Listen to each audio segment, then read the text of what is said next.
Assalamualaikum warahmatullahi wabarakatuh. Bagaimana anak-anak kabarnya? Alhamdulillah ya, baik. Semoga kita semua diberikan kesehatan dan dilindungi oleh Allah Subhanahu wa taala. Baik, sebelum pelajaran ini dimulai, alangkah lebih baiknya kita berdoa dulu bersama-sama. Berdoa dimulai. Amin. Baik, perkenalkan nama Ibu Mirna Septia Nurhuda, guru mata pelajaran kimia. Sebelum pelajaran dimulai, Ibu akan absen dulu satu persatu. Yang hadir angkat tangannya. Lailatul Farihah, Resti Septia Nurmala, Tena Sutina, Rizka Aulia. Baik, alhamdulillah hadir semuanya. Sebelum Ibu memaparkan materi mengenai laju reaksi, apakah dari teman-teman sekalian ada yang mengetahui apa itu laju reaksi? Yang tahu, acungkan tangannya ya. Baik, Tena, apa itu laju reaksi?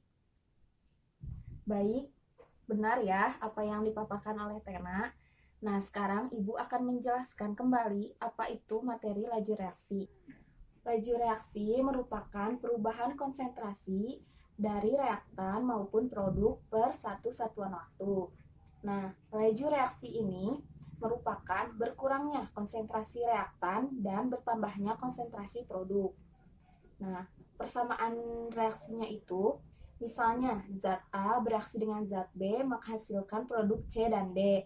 Nah, zat A dan zat B ini akan berkurang konsentrasinya ketika bereaksi, dan produk C dan D itu akan bertambah konsentrasinya ketika bereaksi. Satuan yang dipakai untuk laju reaksi itu adalah molaritas per sekon. Pengaruh konsentrasi reaktan terhadap laju reaksi yaitu dengan menentukan bagaimana laju awal bergantung pada konsentrasi awal. Laju reaksi itu dapat disimbolkan oleh V atau R. Nah, rumus yang dipakai dalam laju reaksi yaitu V atau R, yaitu laju reaksi sama dengan K atau konstanta dikali konsentrasi reaktan. K di sini merupakan konstanta laju. Nah, dari sini dapat disimpulkan bahwa hukum laju yaitu persamaan yang menghubungkan antara konsentrasi, konstanta, dan laju reaksi.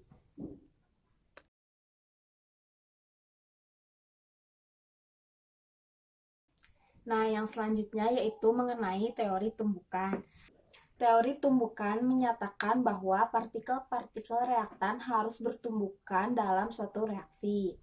Nah, tumbukan-tumbukan partikel ini yang berhasil disebut dengan tumbukan efektif. Energi minimum yang harus dimiliki oleh partikel untuk bertumbukan yaitu energi aktivasi. Kemudian ada orde reaksi. Orde reaksi yaitu merupakan banyaknya faktor konsentrasi yang mempengaruhi kecepatan reaksi. Nah, orde reaksi itu ada 3. Yang pertama yaitu reaksi orde 0, yang kedua reaksi orde 1, dan yang ketiga orde reaksi 2. Orde reaksi 0.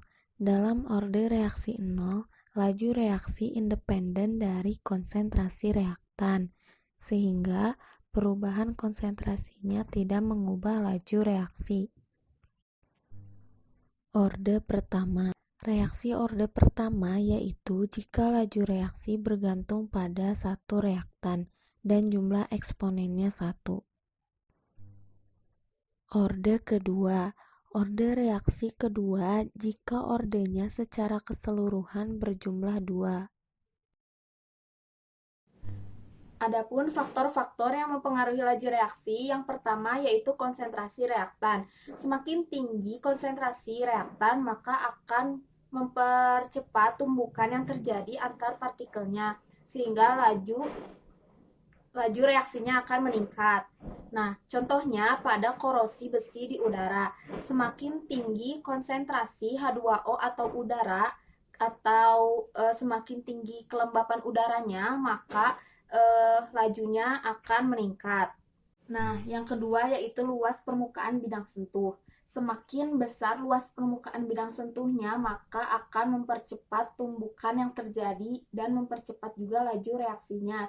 Sehingga apabila semakin kecil luas permukaan bidang sentuhnya, maka akan memperkecil laju reaksinya karena tumbukan yang terjadinya juga kecil. Kemudian yang ketiga ada suhu. Semakin tinggi suhu, maka tumbukan yang terjadi akan semakin cepat karena akan meningkatkan energi kinetik sehingga akan mempercepat laju reaksi. Apabila suhunya direndahkan, maka akan mengurangi laju reaksinya karena tumbukan yang terjadinya juga semakin lambat. Kemudian yang keempat yaitu katalis. Katalis yaitu suatu zat yang mempercepat suatu reaksi berlangsung. Nah, katalis ini tidak akan ikut bereaksi sehingga apabila zat A dan zat B bereaksi dan ditambahkan dengan katalis C, maka produk yang dihasilkan itu AB tambah C sehingga katalisnya itu akan dihasilkan kembali dan tidak ikut bereaksi.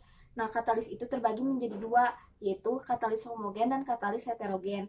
Katalis homogen yaitu katalis yang memiliki fasa yang sama dengan pereaktan dari reaksi yang dikatalisi, sedangkan yang heterogen itu yang berbeda fasanya dengan pereaksi dari reaksi yang dikatalisinya. Di sini ibu akan memberikan contoh soal.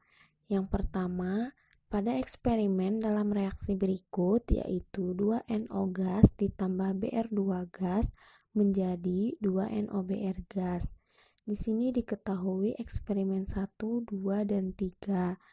Tentukan persamaan laju di atas.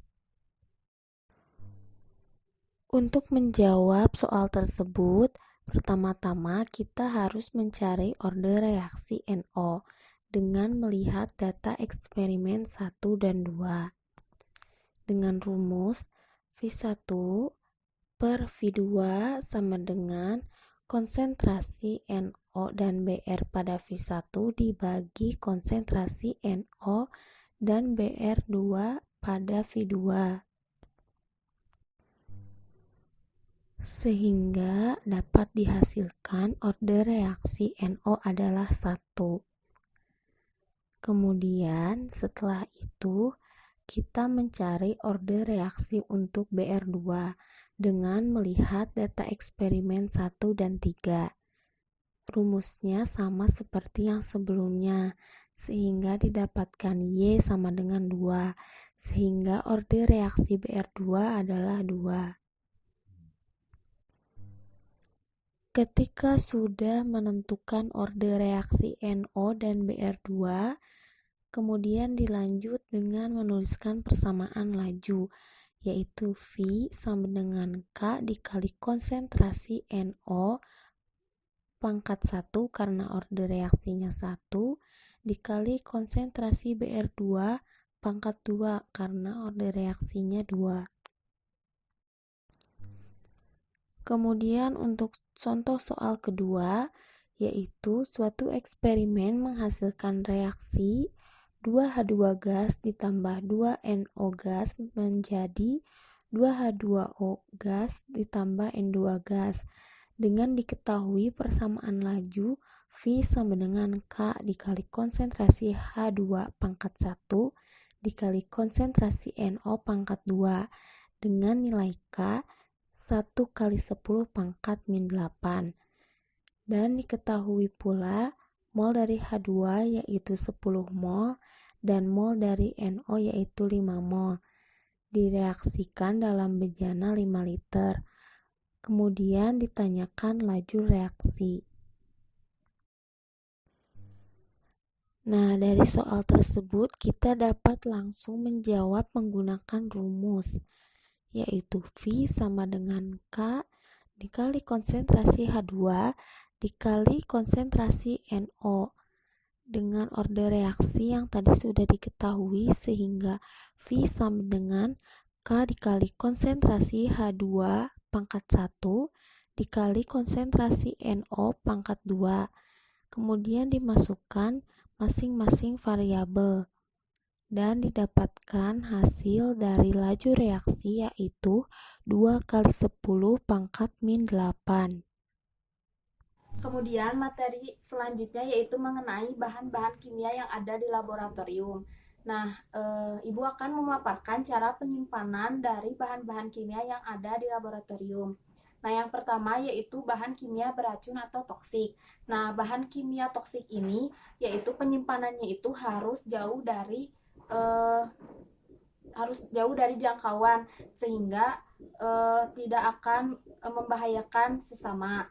Kemudian dijauhi dari sinar matahari dan harus di tempat sejuk. Contoh dari bahan kimia toksik itu ada kalium sianida, arsen klorida, dan lain-lain.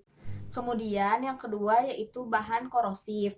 Nah, bahan korosif ini ada yang mudah menguap dan ada yang mudah bereaksi dengan uap air. Nah, uap dari asam ini akan menyebabkan kerusakan pada kulit atau peralatan lainnya.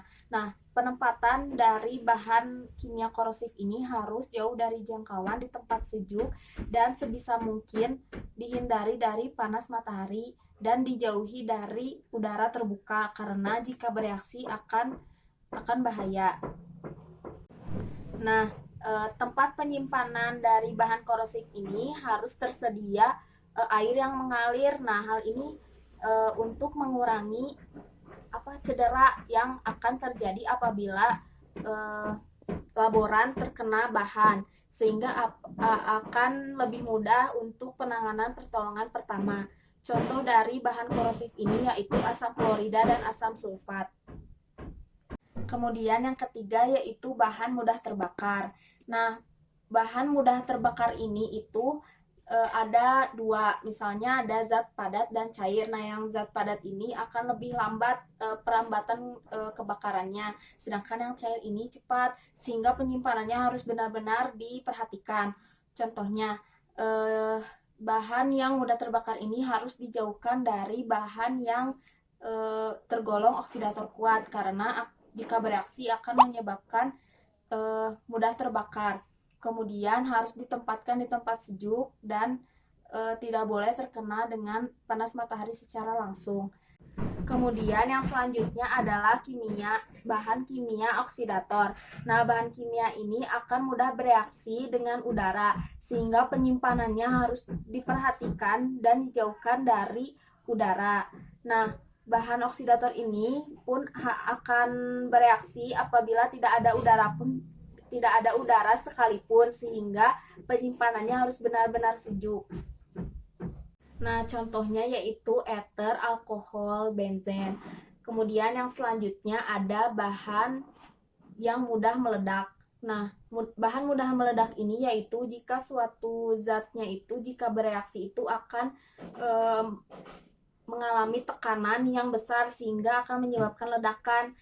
Nah, bahan mudah meledak ini akan lebih baik jika disimpan dalam ruangan yang berbahan beton atau yang kuat, sehingga ledakan yang terjadi tidak terlalu besar.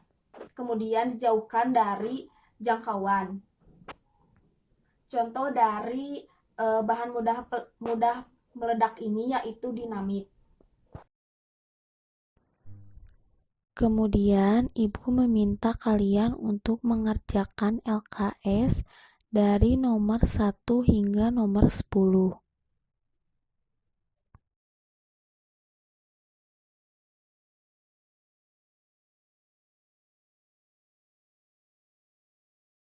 Cukup sekian pemaparan materi hari ini. Apakah ada yang ingin ditanyakan? Yang ingin ditanyakan, acungkan tangannya ya. Baik, tidak ada. Kita akhiri dengan berdoa bersama-sama. Amin. Wassalamualaikum warahmatullahi wabarakatuh.